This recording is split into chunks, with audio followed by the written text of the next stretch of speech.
June 1967, during the Vietnam War, this expert Vietnamese sniper is looking through his rifle scope, trying to find U.S. Marine Corps. All of a sudden, he catches some movement 700 yards out. He brings his finger to the trigger, getting ready to fire. But right then, a bullet comes flying right at him, tearing straight through the glass of his sniper scope, and goes right through his eye. Sounds like a scene straight out of a Hollywood action movie, right? But out in the jungles of Vietnam, this actually happened. Today we're talking about America's most badass sniper, Carlos Hathcock, the guy who literally had a massive $30,000 bounty on his head.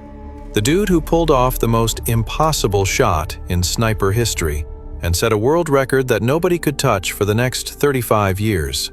This guy's crazy feats are going to give you absolute chills. So, it all starts back in Carlos's childhood, growing up out in the woods of Arkansas. That's where he learned how to hunt at a super young age, basically just to put food on the table for his family. He had no clue that this childhood struggle would one day save his life and the lives of thousands of his fellow American soldiers on a real battlefield. In 1959, Carlos joined up with the United States military. By 1965, this young soldier took home America's biggest long-range shooting award, the Wimbledon Cup. When they shipped him off to Vietnam as military police, he absolutely hated just sitting on base doing guard duty. He wanted to be right in the middle of the action. So, when Captain Land found out about Carlos's crazy shooting records, he pulled him onto his sniper team immediately. They sent him out to a station called Firebase Hill 55 near Da Nang. That's where Hathcock really started showing off his years of practice, dropping 3 enemy soldiers on his very first day. For most guys, that jungle was pure hell. But for Carlos, it was basically his normal playground. One day, an American officer comes up to him and tells him about a Black Ops secret mission, where the odds of making it back alive were less than 1%. The officer tells him about this North Vietnamese female commander everyone called the Tiger Lady. She was completely brutal, torturing captured American GIs to death in the worst ways possible. The second he heard that, Carlos headed out on this secret mission, totally alone. To get to the Tiger Lady's base, he had to cross about a mile of wide-open ground. Hathcock made the call to crawl the whole way on his stomach, and crawling to that enemy base didn't take him an hour or two. It took 3 to 4 full days and nights, barely any food or water.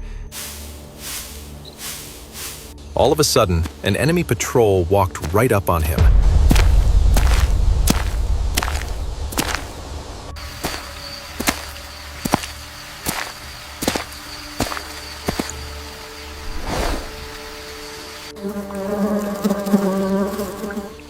If Hathcock panicked, it was game over. But the guards walked right on by, having no clue that death was literally lying right under their boots. Finally, after going through all that hell, he got into position. In the morning, when the Tiger Lady stepped out of her camp, Hathcock squeezed the trigger.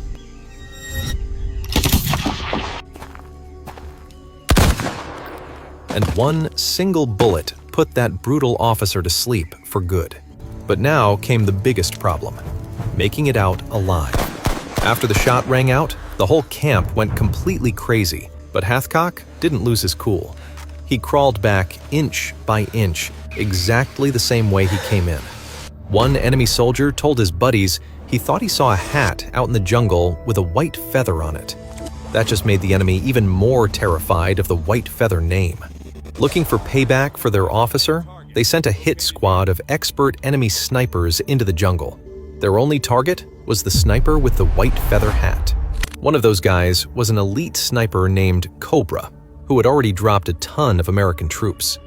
After making it back to camp, Carlos reported to his officer, and the very next day he went right back out into the jungle to hunt.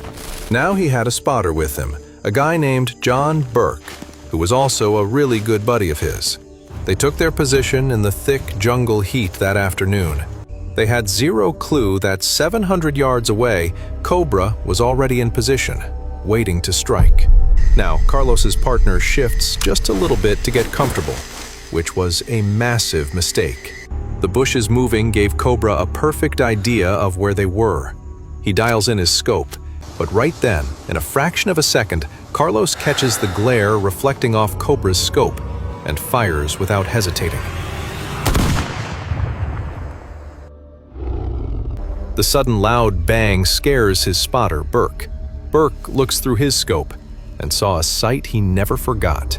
The bullet Carlos fired went straight through Cobra's scope and right out the back of his eye. But Carlos wasn't stopping there. He slowly started picking off the rest of those expert enemy snipers.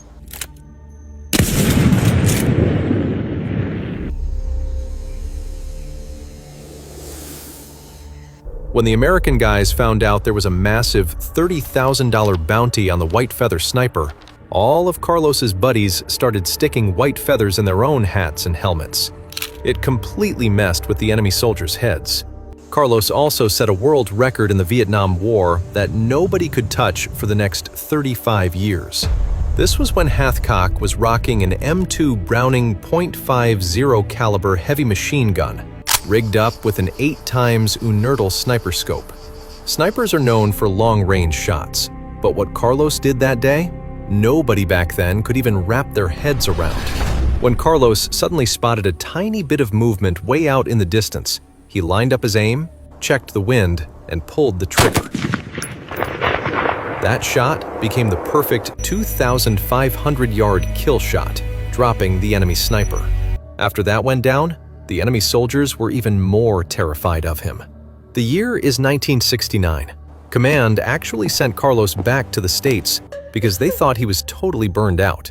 But in just 1 week, Carlos re-enlisted and jumped right back into that exact same war in Vietnam. They made him the commander of a sniper platoon, but this great warrior's run came to a super painful end. On September 16, 1969, the armored troop carrier Hathcock and his team were riding in ran over a massive anti-tank landmine on Highway 1. There was a huge blast, and the whole vehicle turned into a giant fireball. Carlos got blown out of the blast and was literally burning alive. But when he saw his buddies were still trapped inside that burning metal box, he completely stopped caring about his own life. He ran straight back into that fiery furnace. With his own body on fire, he yanked 7 soldiers out of the blazing flames, one by one. Then he passed out and collapsed into a rice paddy. From that blast, Hathcock's body was 43% burned. For that unbelievable act of bravery, they awarded him the Silver Star and the Purple Heart. Those injuries ended his combat career for good. But this warrior wasn't about to give up. Pushing through constant pain, he helped start the Marine Corps Scout Sniper School and trained up the next generation of shooters, including the famous elite operators from SEAL Team 6.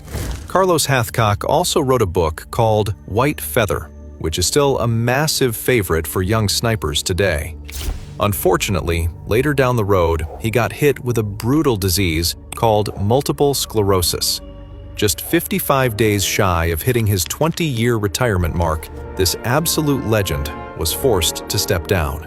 On paper, Carlos Hathcock has 93 confirmed kills. But unofficially, out in those Vietnam jungles, people think the real number sits somewhere between 300 to 400. On February 22, 1999, at just 56 years old, Carlos Hathcock took his last breath in Virginia, saying goodbye to this world forever. To honor him, the military still hands out the Gunnery Sergeant Carlos Hathcock Award to the absolute best snipers in the game today. If that story gave you chills, drop a salute in the comments. Tell us, did someone in your family serve? Drop their name and unit below. You're not just watching a video, you're helping us keep these legacies alive. For more incredible true stories from history, hit subscribe and smash that bell. Catch you in the next one.